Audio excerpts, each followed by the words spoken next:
Good morning, everyone. Thank you for joining us today. My name is Raluca Sachanu. I'm the Chief Operating Officer of Smarttech247. And joining me here is Pavel Mucha from Cybereason. I hope that you can all hear us and see us well. I'm delighted to see so many of you here this morning. It's certainly been a transformative year for the sector, and many companies around the world are now finding themselves in a position where they're rethinking security. And I just wanted to take a couple of minutes to set the scene and talk a little bit about the problem before we go into the presentation.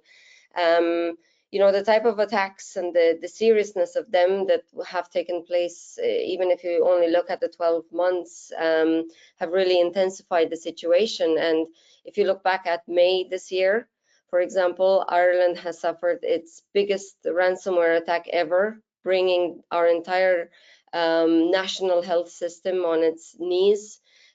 Showing the devastating impact that ransomware can have, and sometimes it can end up costing lives. You also look at the Colonial Pipeline incident, for example, where as a result of the attack, the pipeline was shut down for, if I remember correctly, 6 days, which led to fuel shortages across the entire eastern coast, and state of emergency being declared in 4 separate US states. And even in the past few months, we've also seen major attacks on our technological supply. If you move away a little bit from ransomware and think about our entire supply chain, which is an enormous risk for our security ecosystem, because the problem is that the tools that we now use and trust to run in our daily operations are being weaponized by cyber criminals or even by nation states. So it's very, very difficult to win the war on cybercrime, but we do have to fight it every day. And in that fight, an important element is knowing your enemy, which is why today we wanted to show everyone a couple of tactics and techniques that threat actors use to infiltrate and attack. So I'm really looking forward to this session. I think it's going to be very, very interesting. And without further ado, I'd like to introduce you to Pavel, who can show you a couple of cool techniques and what Cybereason are seeing that is being exploited at the moment, and not only new but even old techniques that are still working. So Pavel, the floor is yours. Thank you, Raluca, for the introduction. Really pleased to be here and to provide you with this quick overview of what we think could potentially be an advanced attack spanning in months and maybe even longer, condensed into a 20-minute presentation. The second part of my demonstration is going to be to show you how Cybereason can detect those capabilities and provide you with additional visibility and response options towards more advanced, more stealthy, more low visibility attacks using certain techniques. But let me first introduce the organization that I work for very quickly and introduce myself as well at the same time. So Cybereason is uniquely positioned to end cyber attacks on the endpoints across enterprise and everywhere the cyber war can actually happen in your organization. We've been founded back in 2012 by ex-Israeli military officers who were leading technical teams and got golden medals for significant impact that they did by running in the field, but not with guns rather, but with laptops. We are headquartered in Boston, and we have offices in Israel, in Japan, in England, in Australia, and currently we have over 1,000 employees. And this number is growing crazily with every day because our customers understand that we're able to offer them what they were looking for many years before that. So we will provide with technologies based on artificial intelligence. We will give you protection from fileless and living off the land malware, and we will give you just a solution that provides you with an EDR, next-gen antivirus, And of course, what we do, we feel best out there is threat hunting. Well, our customers range anywhere from a 500 employees company to over 600,000 on-premise endpoints deployed. The reason that we have customers and investors such as Lockheed Martin is because of the security gap that no other solution can actually address. And we believe that Cybereason, because it has been created with a mindset of resolving data problem in cybersecurity, we feel that we are able to provide with enormous reduction in MTTX, so mean time to contain, to detect, and to respond, and also a reduction in the skill set requirements in your teams in order to tackle those more advanced attacks. In today's presentation, we're going to be looking at three actors: the attacker, the victim, and of course the defender on the Cybereason side. The attacker is going to be using the Kali Linux distribution that everybody can download today, that comes with an interpreter that is provided with thousands of payloads out of the box. So basically what that means is that you don't need to be creating anything custom if you want to create your own advanced TTP. The victims, we're going to phish Robert, who is executive assistant to Maria Ross. And Maria is the CEO of the organization, and she is our main target. We would like to steal some data from her device and, of course, perform it in as low and as invisibly as possible. We will also try to destroy any proof or evidence of our existence in the environment by executing ransomware at the end. So the scenario of the attack is going to be like this. We will send a malicious email with an attachment.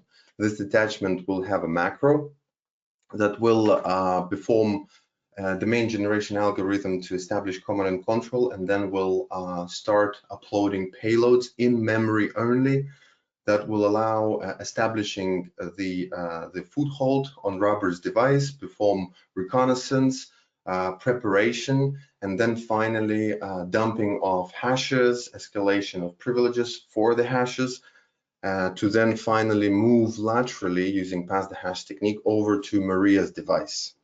Once on Maria's device, I will show you all the different options available to me as a part of the interpreter server running on her device from Robert's machine. And then, of course, I will not teach you how to perform the damage in the organization, but rather how to send fileless ransomware, something that the usual signature-based AV is simply useless against, right? It's all running in PowerShell.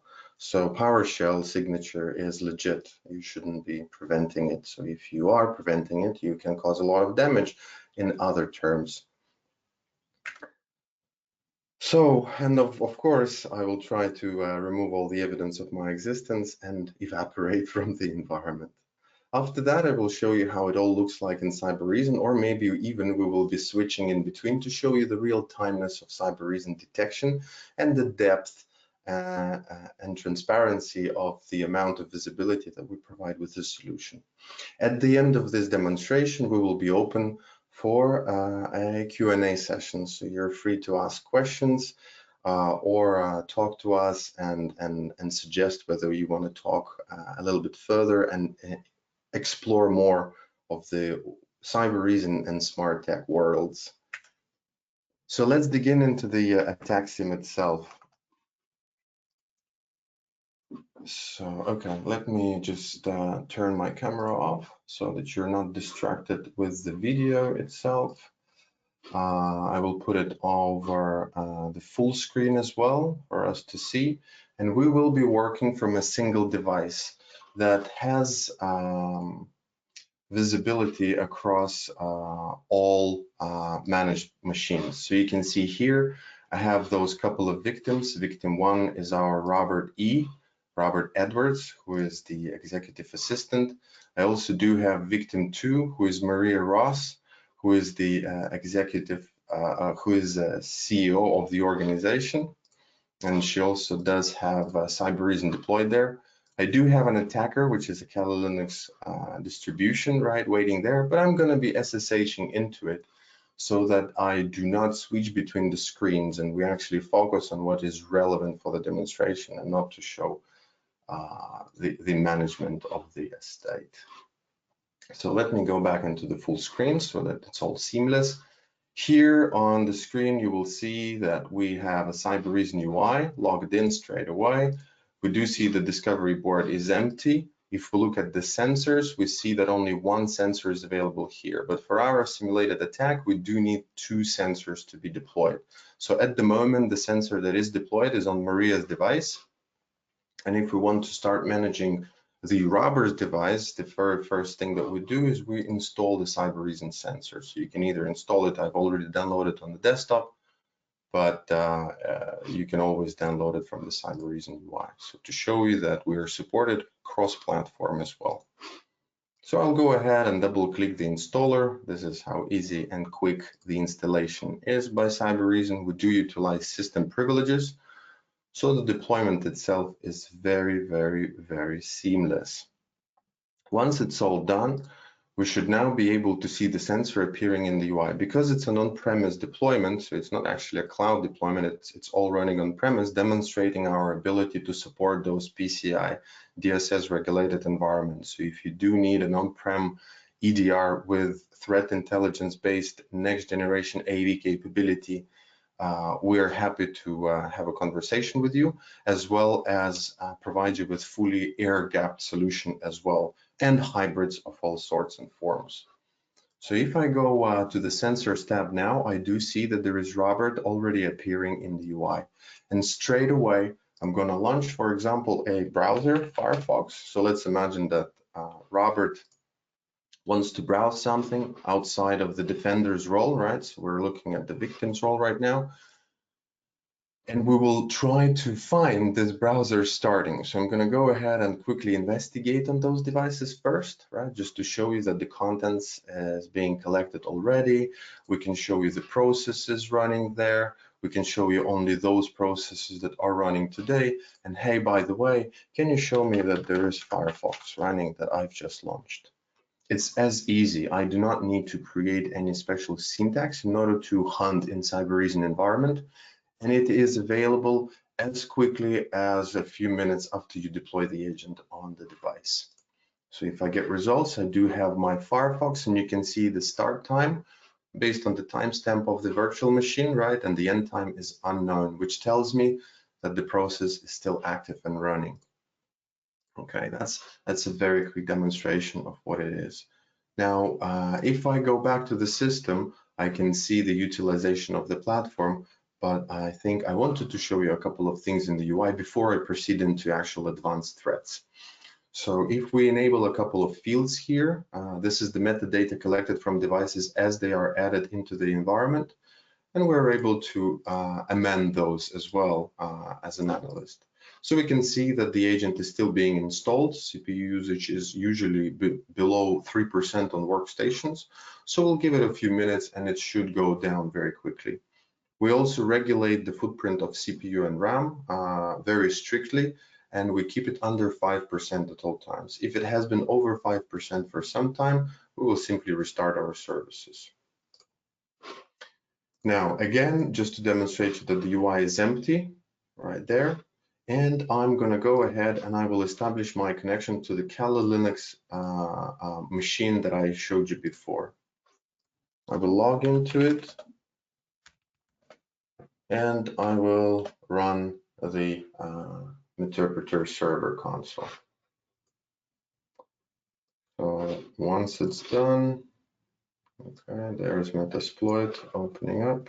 Great, and it has the handler listening, waiting for the command and control connection to come in from any of the phished victims. Now, the phished victim have received an email. This email is masquerading as a recruitment plan. There is an attachment in that email. The attachment says it's an Excel with a recruitment plan in it. Because Robert is very busy executive assistant, He is managing at least 5 C-level professionals, including a couple of financial executives, which are also a part of our targeted attack. But our initial target is Maria Ross. So he's been complaining on Facebook lately that he's overwhelmed with the amount of invites and emails that he is tasked to manage. This is why we decided that he's going to be a particularly useful target for us to phish, because most likely he's going to be looking at emails very briefly and not analyzing them correctly. So he goes ahead and opens the attachment. Once he opened the attachment, he sees that there is a facial mask that we have craftfully masqueraded our macro with to lure the adversary to click enable editing and then finally enable content, which, as you know, will run a macro. So we will go ahead, click enable editing first, but then let's imagine that Robert has received a phishing training recently. And he'll go and see that there is another tab saying recruiting. Interestingly enough, in this tab, we've gone an extra mile as an adversary, and we looked at the paid LinkedIn account, using which I can easily get full org chat of the organization that a particular person is working for, so that I can get relevant names and titles of the people that Robert Edwards may actually see on a daily basis, which will make him believe this is even more legitimate document. What he sees here, that his role is under risk. He may lose his job. And of course, he wants to know who is going to replace him. So potentially, he may think and try to roll it all back. So he goes ahead and clicks enable content. Usually, this sophistication is not necessary, because the end users will simply go ahead and click enable content if something doesn't work in the Excel without investigating it further. What is happening on the back end? There are two things. First, we run a DGA macro that creates and generates 110 domain names and tries to find its way out. The way we generate names is we take 3 random animal names, right? And we randomize them .com and try to find a way out. Once we've found the way out, we then upload a scripted object and we run it in memory on Robert's device. There we go. The command and control session has just come in. As you can see, session 1 is opened from 108, which is our Kali Linux box, to 103, which, as you now understand, is Robert's device. And Maria is 104. So to show you what has happened, actually, if Robert knew a little bit more, he could have a look at the hidden tabs first. And there is one tab that is called exec. Looking at this tab, you can see that there is a function running, which is called home. I know what that function is because it is a part of a macro that we have created. So I just use that name of a function identified and I click edit to see exactly what I just told you a few minutes ago, where we take a random of 3 animal names, we put a .com and we try to find a way out. Okay. Now then, I told you that we're using something, and it's a stager. We're using a living off the land technique, regsvr, in order to download a scriptlet object, payload scriptlet, right, and execute it in memory on Robert's device, which will establish this command and control connection. What the scriptlet object actually does, it runs 2 other processes that are also living off the land techniques. It will then run bitsadmin.exe. If you search what bitsadmin.exe is, you will know that its task is to download files and exchange configurations on a device. It's a built-in Windows capability, so we should not even get alerted on it because it's legitimate. We will download an XML file from a Kali Linux box, which will then execute with msbuild. msbuild.exe is known to compile configurational text files. So from a text file that cannot be detected by anti-malware engine because it doesn't execute, it's just a text file, we then compile a code in memory in order to establish this particular command and control that you see here. So actually what is happening right now, if you would know what is happening here, you would know that the actual command and control is not running from Excel. But let's imagine we don't know this yet. Let's imagine we still think that the command and control may be running from Excel, right? So we will go back into the user interface and we will refresh the page of the discovery board, which is a landing dashboard of Cybereason, to see 5 alerts straight away. So we don't call alerts alerts because we've moved away from event-based alerting, which is overwhelming. You will simply have to deal with a lot of standalone events, and it's up to the gray matter in your organization or the skill set in your stock to combine those events and find which of them have similar context and which of them are part of the same malicious operation. With Cybereason, we provide you with malicious operation view. This is why we call those bubbles MalOps. It is a trademark and a short for malicious operations. So our way of alerting then is telling a story. We are there to expose what was the root cause of an attack, what is the scope of an attack, what were the techniques and tactics used against your environment, all the network connections associated with it, registry key entries, I mean, users, and so on and so forth. So everything an analyst would need to know in order to make a decision of how malicious this activity is. But what Cybereason does automatically for you, it gathers this raw data instantly from your endpoints, which you saw I showed you before I even executed any malicious activity. Then it applies threat intelligence or IOC hunting on that data, so we enrich the data with reputations.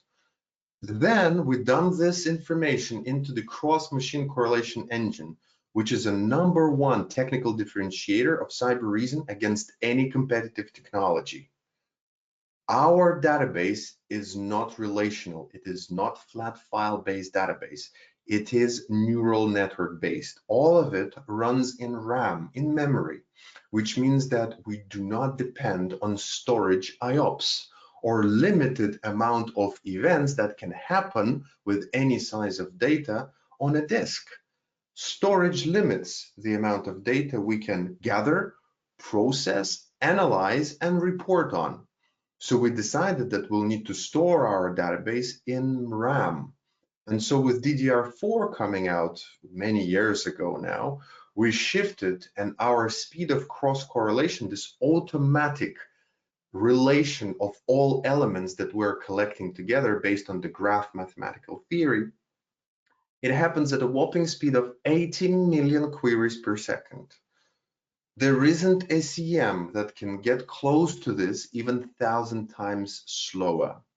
So the fastest CM that I know about can do 80,000 EPS. EPS is UDP-like event, right? It's not a TCP-like event where it's a dual handshake, a lot of metadata shared. No, it's just I send a packet and you receive it. That's it. This is what EPS and CM is. Cybereason compares to the amount of queries that it does in real time to cross-correlate the data at 18 million. So we're resolving this data problem with the technology. The relational databases, if you would imagine, how would you detect leaving of the land technique? You would need to capture and record everything legitimate happening in your environment, and then be able to very quickly ask the right questions on this data, a lot of questions, over 4,000 questions that you would need to be asking these days in order to identify whether that legitimate process is a part of the leaving of the land technique. With Cybereason, this is now possible. Other vendors, unfortunately, they will have to implement features like smart filters, which basically means that you're not going to have all of the data available to you. As an example, one of the competitive technologies only captures 50 first connections by the process, and everything else then is ignored. So if you were phished from webmail after 50 connections, then it means that All right, there's a chat message. Oh, nice. Okay, there's already a question. That's perfect. Thanks, Callum. Awesome. I love dynamic presentations, actually, so to demonstrate that it's not a pre-canned one. The question is, can you store the data within the EU? Absolutely, yes. So currently, we can provide you with both Frankfurt and Belgium data centers, and we're now looking and planning at providing you with a London-based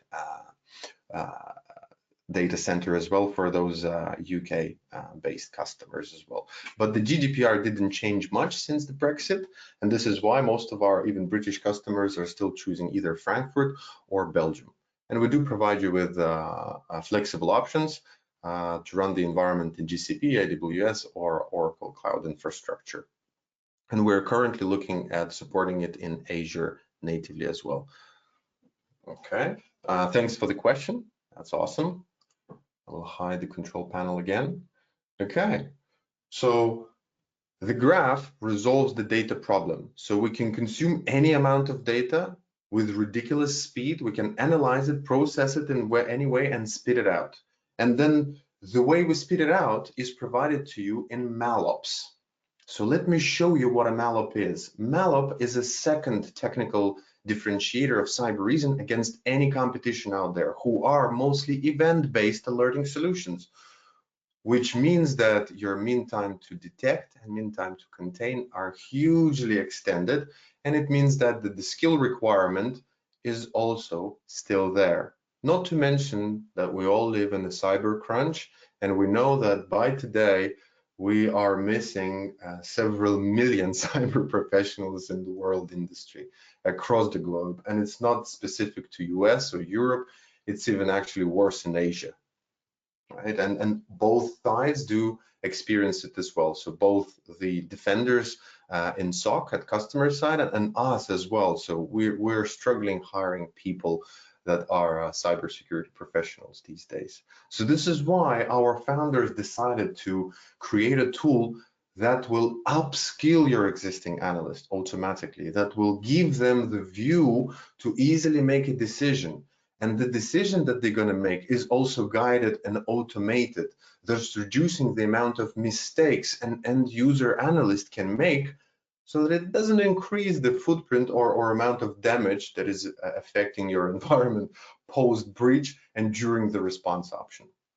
So you can see that in the MalOps itself, we provide you first with a graphical representation of what has happened, a plain English language explanation, what we actually have detected and why, right? All the network connections in and out of your organization, the root cause, the scope of an attack across machines and users. This time it's only one device that was affected, malicious processes, and something that can take days and sometimes weeks to build, the real-time timeline of execution. So we see the machine, the user, there were certain connections made, 2 megs received, that was that scriptlet object, if you remember.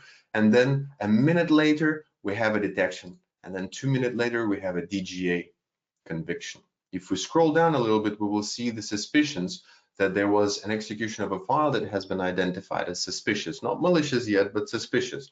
And then the DGA, the domain generation algorithm. So these together, coupled together, we can see that they generate a story that is also available as a timeline.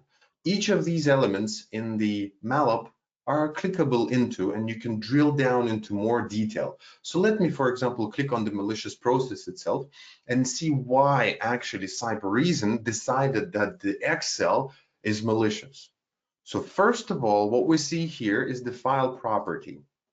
And in the file property, we see that actually the file is good. It's part of the Microsoft Office toolset. It's part of the productivity family of Microsoft Office. It has the right signature, it's signed and verified, and it's legit. So why did Cybereason detect it as malicious?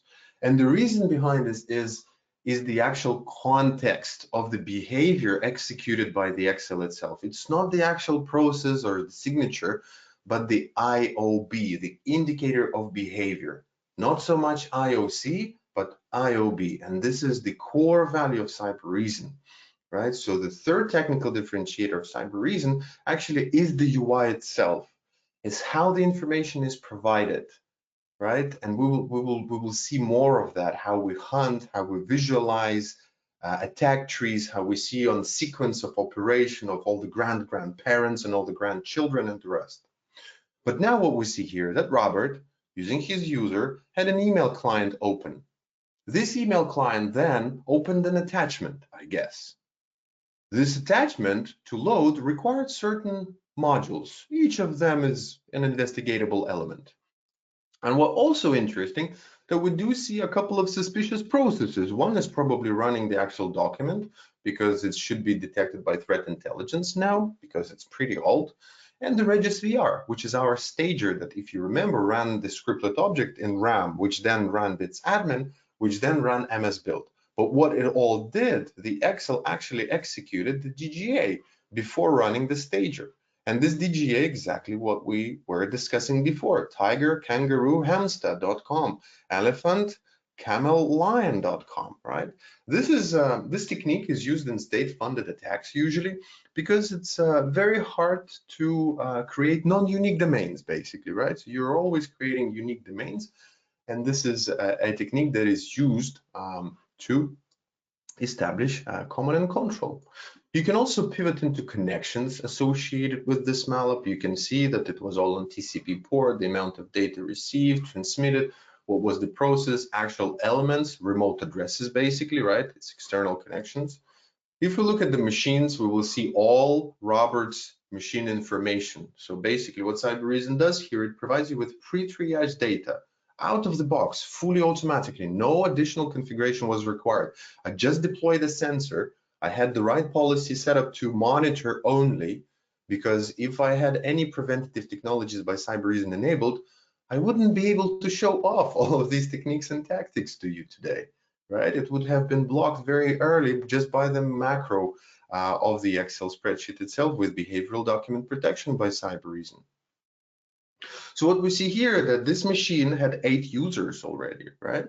8 users. It had some other processes, and now you can see what I was talking about with MS build, and it does have suspicion. So again, this demonstrates how Cybereason provides you with already enriched data out of the box, right? If that machine was Active Directory managed, we would see Active Directory information without the need to provide with LDAP credentials, because we capture that information via API from the device. What's the unknown connection? What are other connections? Do I see any ones with suspicions? Actually, no. Great. And users, it's the same. So everything now from a user's perspective. So the way I see Cybereason malloc is like a glass cube of information that tells you a story, like a magical cube, where the lead of the cube, the top side of the cube, right, is an overview that tells what you should expect inside of the contents of the cube. And then the different sides of the cube, they are lenses. And they're showing you the same contents, but from slightly different perspectives. So one side will show you it from a processes perspective. Now you understand the sequence of what has happened. You know the command line, you know actually what was the document open, right? But I will show you how else you can get to that information very quickly. And communication and machine information and the rest. So it's just a different lens of a cube of information. Now, let's imagine that I've seen this malloc instantly and immediately.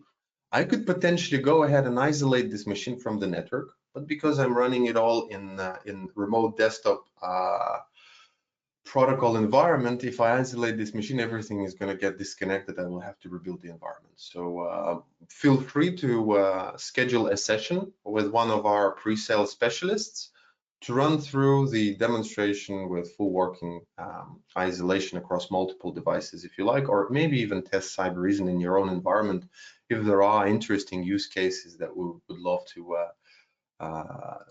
review together. Then, because I know that it is definitely malicious, I will go and click the respond button. This is the 4th technical differentiator of Cybereason, and it allows us to guide the analyst in response that will not increase the amount of damage in the actual incident response procedure.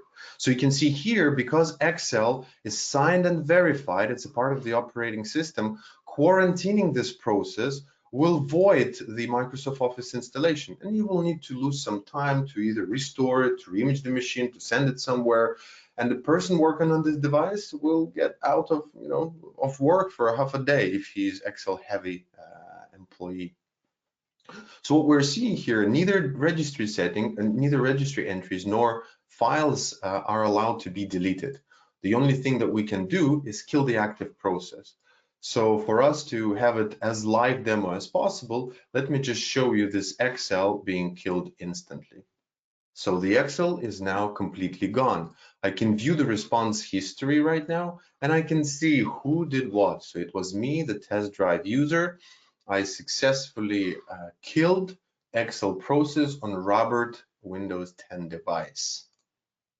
Right, so now it's killed, but maybe there is something else. So let me now, I now feel a little bit more confident. Let's imagine the machine has been, would have been isolated if I would have seen that earlier, but I can go ahead and I can click on the attack tree to view it.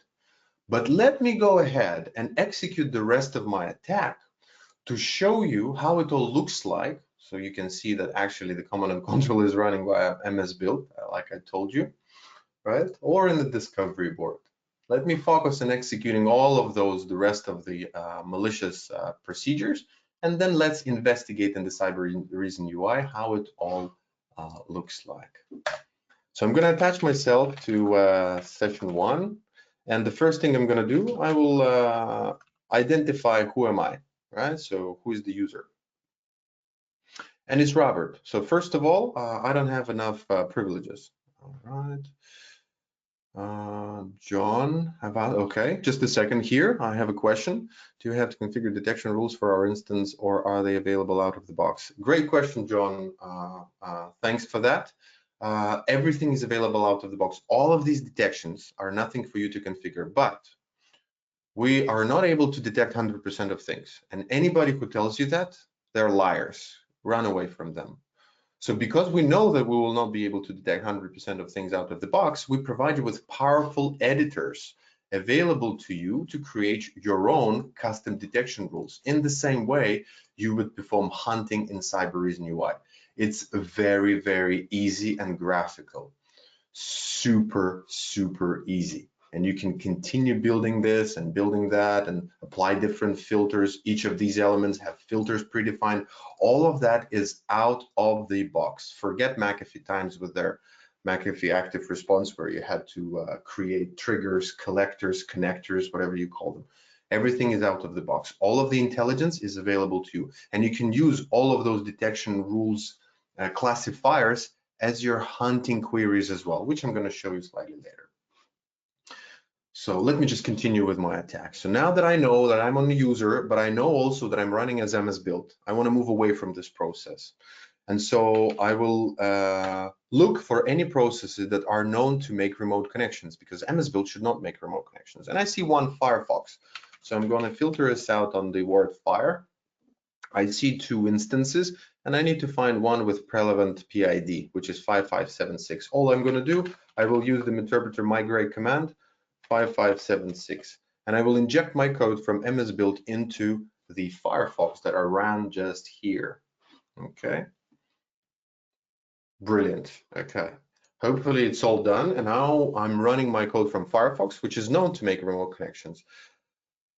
What do I do next? I next need to identify whether I'm on the right device and in the right segment, right? So I'm going to go ahead and say resource net bias scan. So I have prescripted those into remote commands, so I don't need to type or full commands every time. So basically what I'm doing here is net view. This is a built-in living of the LAN technique that allows me to see what machines are available in the network segment where that particular machine is situated. And I do see that there is Maria Ross. Now, I don't have enough privileges in order to continue with my operation. For everything that I need going forward to dump the hashes, to create the persistence, to create auto routing, I would need to escalate my privileges. And so I'm going to use the print task scheduling exploit available in this Kali Linux distro to me. So I'm going to say resource privask.rc. Oh no, we don't need caps.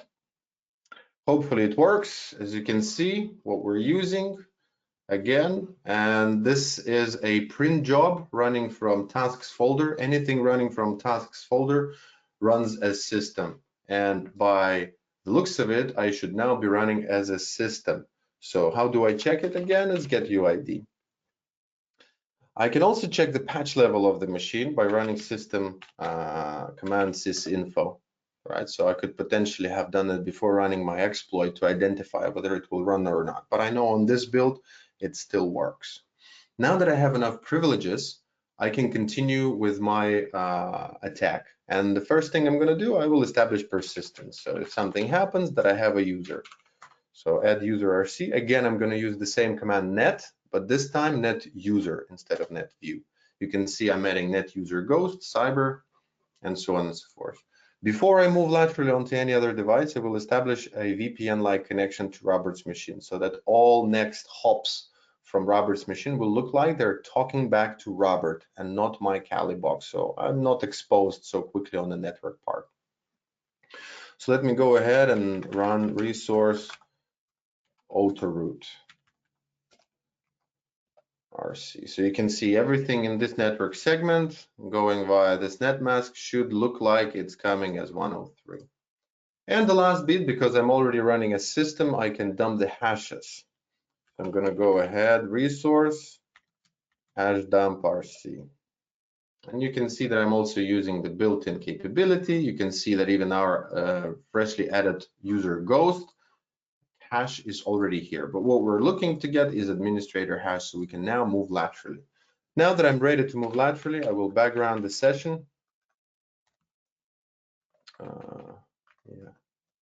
We'll background the session, and I will go ahead and execute the pass the hash technique. Utilizing that signature, please remember D6F at the end, right?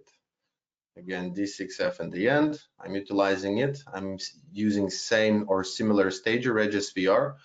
I have a unique scriptlet object defined for it because it's Windows 7 device. So I need a slightly different approach with BitsAdmin and MS Build. Now I'm holding my fingers crossed as an attacker. My life is hard. I just see the black screen and white fonts, a little bit of color there as well, a little bit of red, right? That's all.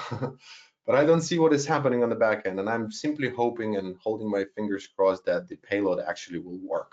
And as you can see here, my session 3 is now opened, and it means that I'm running Meterpreter server on Maria's machine. So I will attach myself to the session number 3, and I will have a look first of all at get UID, whether I have retained my system privileges, because I want to hack her device. I want to know if I need to perform any privilege escalation activities. Actually not. I'm already there, but how do I identify which machine I'm on? Again, that's the same sysinfo command, and I will see, hopefully, that I'm on Maria CEO Windows 7 device. Okay. While all of this has been happening, let me show you the footprint of an agent. Just to scroll down here, you can see Maria Ross is being under attack right now, and Robert T is serving as a VPN relay for our attack right there. So you can see the Robert was just installed, right? Windows 10 and Windows 7. So I can always type help now that I'm on the right machine with right privileges. And you can see I can, for example, record webcams, very easy, just like so. All I had to do is introduce that Excel file. Everything else is leaving off the land and fileless malware, right? So nothing for AV to stop. AV is useless here. We have Defender, by the way, on this device.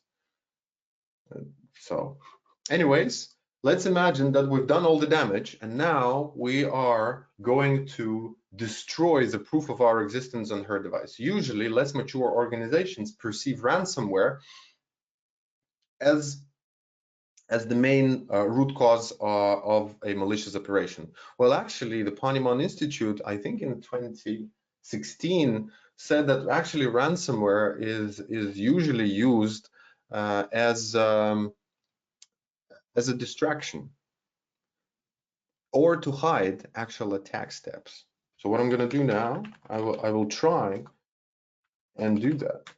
So I will execute the PowerWare script, which is a ransomware based on PowerShell. And the only prevention that was enabled by policy in Cybereason UI is anti-ransomware. Cybereason applies both behavioral and detection and deception techniques in order to start known and unknown strains of ransomware attacks. And we were very effective.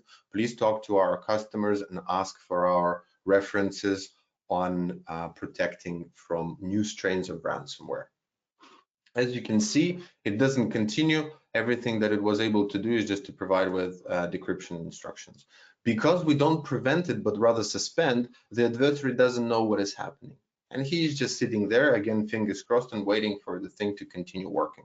What has happened on our end, we have suspended the encryption process on Maria Ross' device without breaking the command and control, without breaking the connection, and thus letting not letting the adversary know we're after them, and letting the analyst have more time to investigate, right, before he decides to prevent it completely.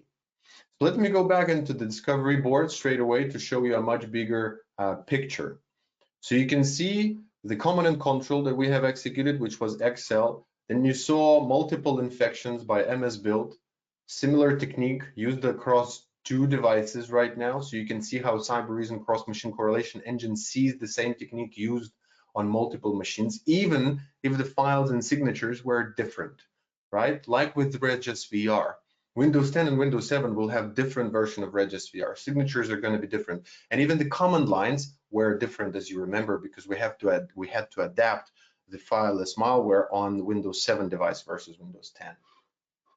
And then finally, after the lateral movement past the hash, administrator user, right, lateral movement across 2 devices, we do see ransomware by PowerShell, so ransomware by behavior. We can also view the same via MalOps inbox that conveniently shows and puts all of the alerts like your email client, so the newest at the top. While we can also sort by creation time or by latest activity, where you will see where the same technique has been used twice on a device. This tells you full story. We had a file that was a command and control by Excel. Then the Regis VR did something so that MS Build had a shellcode or interpreter agent running in it. Then we moved into Firefox via code injection. Then we created persistence, right? This is your net user. Then with that persistence, we went and dumped the hashes. And with the hash then, and with the auto root, we then moved laterally onto Maria's machine. So you see the scope of 2 devices just 5 minutes ago. Everything is near real time. And then we see the PowerShell execution itself, which then runs the ransomware code, which shows with this suspend sign, which then details it as a PowerWare PS1 script. So let me just dive into a couple of MalOps, and then we'll open up to Q&A after I quickly show you how it all looks like in the Cybereason UI. So as you can see, ransomware has been stopped. No files were affected. Great. Let's go back. Let's have a look at a few more. So Regis VR, what did it do? Across 2 devices, 2 machines. So if I was to isolate this malop, I would be able to isolate it across 500 machines, 5,000 machines. So if the same technique has been seen on an X devices, you'll be able to contain X devices just with a single click. Okay, and response options are also, if it was still running, right, I would have response options. Because it's guided, it's not running, there is nothing to respond to. Then the MS build, but I think most interesting one is the actual injection of the interpreter. So you can see which process was the injector. You can see MITRE attack defense evasion. You can see what was done. It was the interpreter migrate key, right? The function into Firefox. Sorry, dry throat. Just let me have a sip of water. All right. And you can see that we had a code injection here, graphically represented. Then what's interesting is the net user command, for example, right? So Robert, 2 users were involved, I guess, elevated access. What that means is that there were Robert and system, right? Both of them are there. And in processes, we have multiple command lines, right? Because net was used a couple of times, as you remember. One was adding a user. Another one was a reconnaissance. Again, coupled together, everything in one place. Response options immediate and instant. Another interesting one is the pass the hash itself that graphically represent what has happened and shows all relevant detections on the timeline as well. So we moved via run DLL using pass the hash with compromised user admin over to Maria Ross machine. Again, you can see all processes information, machine information, and user information. Any bad known connections? No. Great. Now, let me go back into my Excel and continue that investigation that I told you about, if you remember. So let me click on this attack tree to show you the visualization of the sequence of everything that happened on Robert's device. So first of all, you can see that Excel opened some files and some of them were detected as malicious. You can download the file and do the same research that we've done. Remember showing you macros and procedure? But what we also can see here, all the children processes and the children of the children process, so grandchildren. First of all, to tell the story, we know that the end user opened Outlook and Firefox via clicking it in the UI. Then he opened an attachment. Then this attachment loaded a stager, right? This is the stager. You can see the suspicion and piece of evidence, but most importantly, you can see the command line, right? The scripted object loading in memory. Then, as you remember, I told you, we used the living of the line technique, bits admin, in order to do what? And you can see here, bits admin exe, transfer job from 108 XML file into downloads folder XML file, just a text file.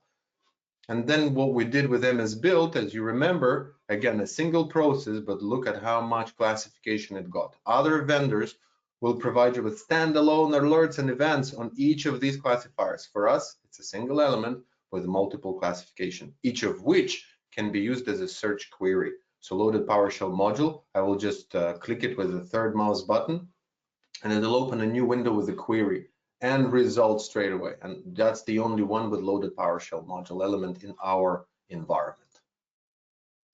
Then we had to inject the code and migrate, right? So this is your migration while we're injecting into Firefox. And then in Firefox, as you remember, we had NetView and then NetUser following that. Now, if you would like to learn how to find and detect this information without the MalOps, you're able to use a tool proactively. So everything you saw before that is fully automated and available out of the box. If you are more advanced and if you would like to be more proactive, you could use our query builder or investigation screen, which makes navigation on the graph or that neural network very easy and doesn't require any skills at all, which automatically upskills your analysts and allows you to do more with less. So how do I identify phishing? Something that is impossible to find in solutions like Splunk because of the complexity of the query language, because of not all of the contents and all of the data available usually.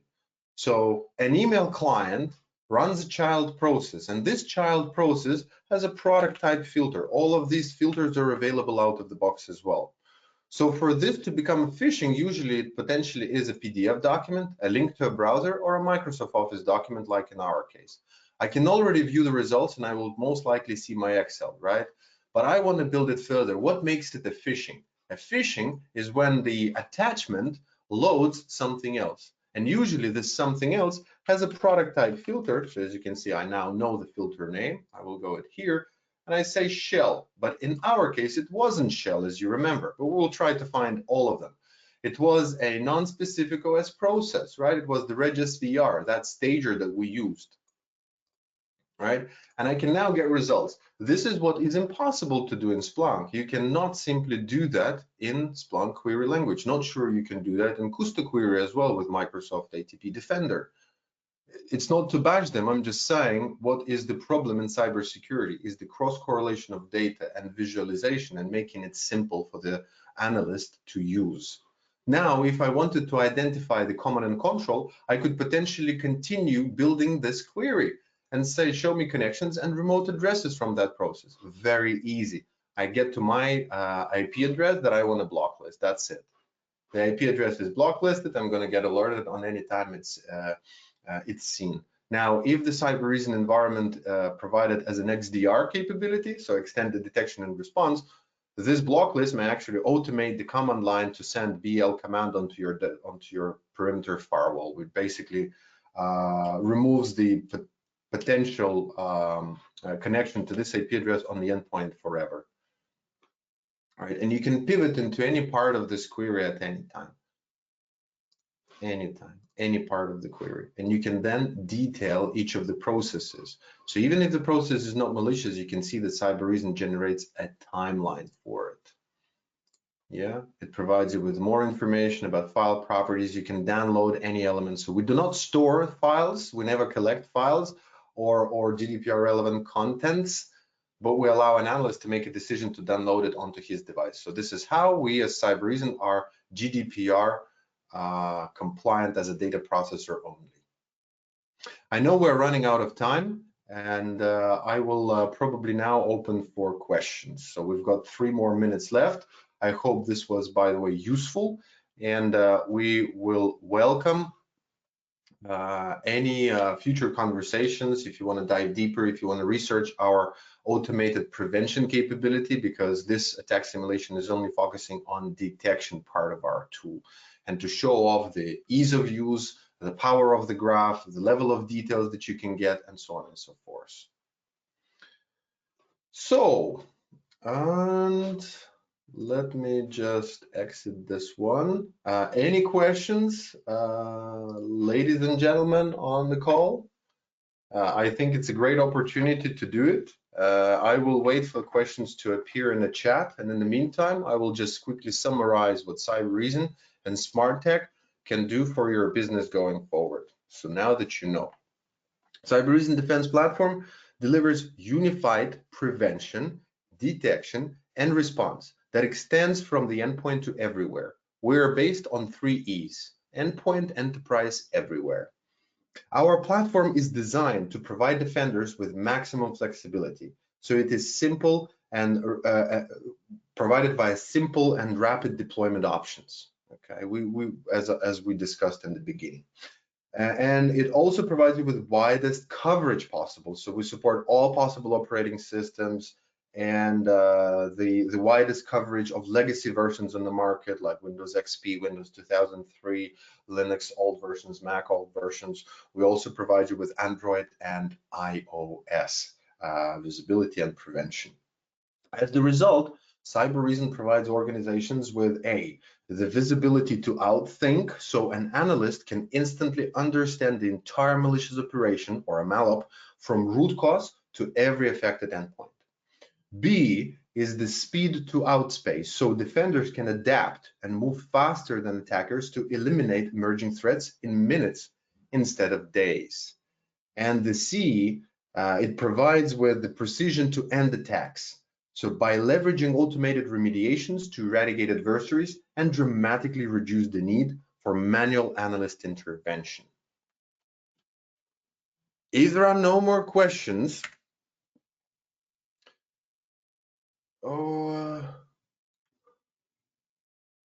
actually there is, okay, yeah, someone is asking what is our supportability on Mac Big Sur. Yes, of course we do support, and we do support M1. For now it's not native support, I'm afraid, but it's via the Rosetta 2 emulator, and it works perfectly fine. The footprint of an agent is as negligible as it is.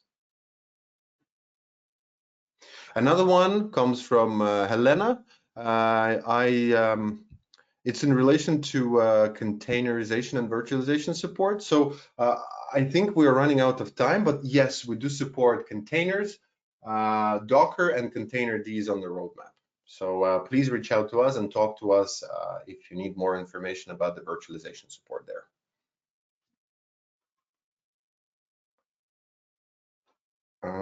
Just a second. All right, I think that's all. I will just change my audio back again. Okay, back to the organizers.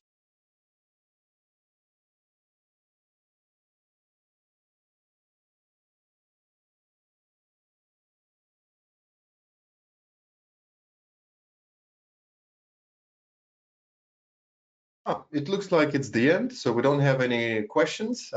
Thank you very much for your time, for your attention, and we will be very happy to explore more of Cybereason world with Smarttech together. if you decide. So please reach out to us or Smarttech directly. Thank you all and have a lovely rest of the week. Goodbye.